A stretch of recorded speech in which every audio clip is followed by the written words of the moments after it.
Jangan lupa like dan komen, subscribe channel tutorial terbuka. Oke, selanjutnya kita masuk ke soal nomor 7. Di sini capaiannya mampu menguraikan gaya dan menganalisa gerak per komponennya. Ini tipenya tipe pilihan berganda dengan soalnya itu sedang. Kita langsung aja masuk ke soalnya. Di sini untuk soal nomor 7, di sini ada A dan B ya. Kita coba kerjakan yang A dulu. Hitung gaya normal dan percepatan yang dirasakan sistem balok berikut jika diketahui F1 dan F2 masing-masing adalah 10 Newton dan 5 Newton. Nah, di sini kita coba tulis dulu di sini ya yang diketahui dulu untuk yang A. Diketahui untuk yang A ini itu F1-nya itu sama dengan 10 Newton. Kemudian ada F2. F2 sama dengan 5 Newton. Di sini juga ada massa.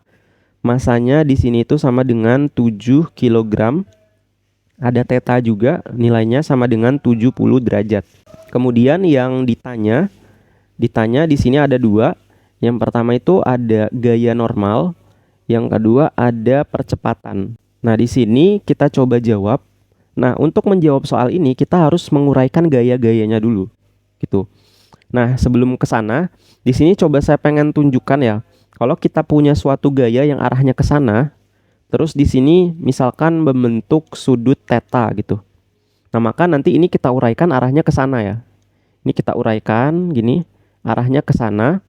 Terus ada juga yang kita uraikan terhadap sumbu Y, arahnya itu ke atas. Gitu. Kayak gini ya. Nah, tapi kalau nanti itu arah gayanya itu ke bawah gini ya. Ke kanan bawah. Terus misalkan membentuk sudutnya itu ada di sini ya. Gini, membentuk sudut.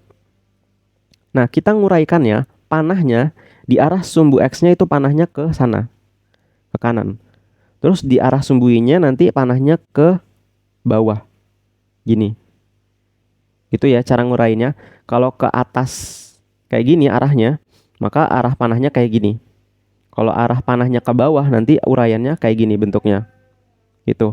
Oke, kita langsung masuk ke soalnya tadi. Arahnya kan bentuknya kayak gini ya. Berarti nanti kita uraikan. Nah, ini kita uraikan nanti arah gaya di arah sumbu X-nya itu kayak gini. Terus ada arah gaya di arah sumbu Y-nya kayak gini. Gitu. Nah, terus di sini karena benda ini memiliki massa, pasti nanti ada gaya berat. Di sini ada W. Kemudian karena bersentuhan dengan lantai, maka akan ada gaya kontak yang disebut gaya normal.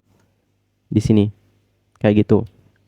Nah, di sini kita coba hitung arah di sumbu Y-nya ya. Jadi tinjau gaya di sumbu Y. Jadi kita buat di sini sigma Fy sama dengan, nah di sini karena benda ini itu kan nggak bergerak naik turun ya di arah sumbu Y, nggak bergerak naik turun ya. Benda ini kan diem aja nih, nggak terbang ke atas gitu ya. Jadi sigma Fy-nya ini sama dengan 0, gitu. Nah, di sini kita lihat gaya apa aja nih yang bekerja pada arah sumbu Y. Di sini kan ada gaya ini, ada juga gaya ini yang di sumbu Y, ada juga gaya ini. Gitu ya. Yang saya kuningin ini. Nah, biasanya kalau saya ngerjain itu, yang arahnya ke atas itu positif. Yang arahnya ke atas itu apa nih? Ada gaya normal. Jadi gaya normal. Kemudian yang arahnya ke bawah ada gaya berat nih. Jadi dikurang W. Kemudian apalagi yang arahnya ke bawah, yaitu ada F. Nah, F di sini F apa nih? Nah, di sini kita uraikan maka dari itu. Jadi di sini kalau di arah sumbu X-nya, karena di samping sudut, di arah sumbu X karena di samping sudut, maka di sini ada F1 cos 70. Gitu. Kemudian untuk di arah sumbu Y-nya menjadi F1 dikali sin 70. Gitu. Jadi di sini dikurang F sin 70 sama dengan 0 gitu ya. Jadi saya ulangi, kenapa ini dikurang? Karena arah gayanya ke bawah. Kemudian karena di sini kita pengen mencari N-nya, maka W dan F-nya ini kita pindahkan ke kanan. Jadi N sama dengan W ditambah F sin 70. W ini itu sama dengan M dikali G ditambah F sin 70. M-nya di sini kan udah ada ya, M-nya itu 7. Terus gravitasi, G-nya itu kita misalkan nilainya 9,8. Kemudian ditambah F1 ya. F1 sin. Nah, F1 di sini nilainya 10. Jadi di sini 10 sin 70. Nah, ini tinggal dihitung aja nih. Kalau dihitung nanti hasilnya sama dengan 94 Newton. Jadi besarnya gaya normal itu sama dengan 94 Newton. Oke, lanjut. Sekarang kita coba mencari percepatannya. Jadi di sini kita coba cari percepatannya. Nah, di sini berarti kita coba tinjau sumbu X. Nah, di arah sumbu X ada gaya apa aja yang bekerja? Nah, di arah sumbu X, gaya yang bekerja itu ada gaya F1 cos 70 dan ada gaya F2. Gitu. Nah, kira-kira mana nih yang akan kita jadikan positif? Apakah F1 atau F2?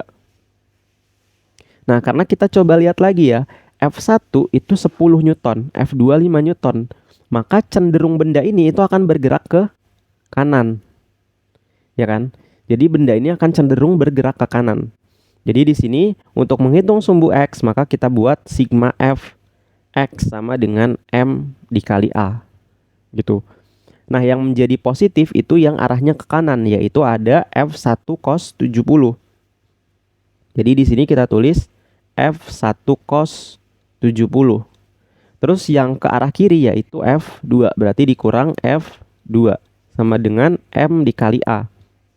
Nah, karena tujuan kita mencari A, maka ini bisa kita pindahkan M-nya ke bawah sini. Jadi bisa kita tulis A sama dengan F1 cos 70 dikurang F2 dibagi M. Kayak gitu. Kemudian tinggal kita masukin F1 itu nilainya 10, kemudian cos 70 dikurang F2. F2 nilainya itu 5 dibagi sama M-nya. M-nya itu 7 ya. Nah, ini tinggal kita hitung aja, maka kita akan mendapatkan nilai percepatannya yaitu minus 0,23 meter per sekon pangkat 2 gitu. Jadi percepatannya ini minus nih. Nah, minus di sini maksudnya adalah si benda, si sistem ya, atau si benda dipercepat ke arah kiri gitu. Jadi tanda minus ini menandakan bahwa benda ini bergeraknya ke arah kiri. Enggak sesuai sama yang permisalan kita tadi yang ke arah kanan. Jadi kayak gitu, jadi benda ini bergeraknya ke arah kiri.